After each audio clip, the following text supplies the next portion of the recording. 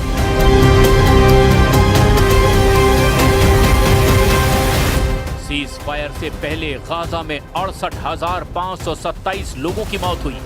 इसके अलावा 9,500 से ज्यादा लोग लापता हैं या उनकी लाशें मलबे में दबी हुई हैं। इसीलिए मृतकों की तादाद 78,000 से ज्यादा हो सकती है। वहीं इजराइल की बमबारी में 1,70,000 से ज्यादा लोग घायल भी हुए। वहीं इजराइल की तरफ हमास के हमलों में 1,000 से ज्यादा लोगों की मौत हुई है। इसके अलावा 1,000 से ज्यादा सैनिक या सुरक्षाकर्मी मारे गए हैं। युद्ध विराम तोड़े जाने के बाद हुई इजराइल की बमबारी में 100 लोगों की मौत की रिपोर्ट है, जबकि 100 से ज्यादा लोग इसमें घायल भी हुए। इजराइल का दावा है कि उसने हमास के टारगेट पर हमला किया है, जबकि मरने वालों में बच्चे और महिलाओं की तादाद ज्यादा है। हमास और इजराइल के बीच जारी सीज फायर कैसे टूटा, इसकी वजह एक इजरायली सैनिक की मौत बताई जा रही है, जिसका नेतन्याहू ने बदला लिया है। इजराइल का दावा है कि उसका एक सैनिक जो रफा के इलाके में तैनात था, उस पर स्नाइपर अटैक करके उसे मार डाला गया और ये काम हमास का है। नेतन्याहू ने सोशल मीडिया पर एक सैनिक की तस्वीर के साथ पोस्ट करते हुए लिखा कि इजराइल को उसकी मौत का अफसोस है। जब नेतन्याहू को पता चला कि गाजा में तैनाती के दौरान उनके एक सैनिक की गोली लगने से मौत हुई है, इसी के बाद नेतन्याहू ने गाजा पर हमले का ऑर्डर जारी कर दिया कि हमास को मिटा दिया जाए। हालांकि हमास ने इनकार किया है कि वो ऐसे किसी हमले में शामिल था।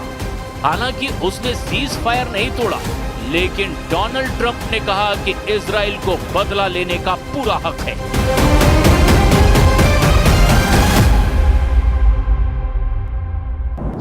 Well, as I understand it, they took out an Israeli soldier. I just heard about it a little while ago. They killed an Israeli soldier, so the Israelis hit back, and they should hit back. When that happens, they should hit back.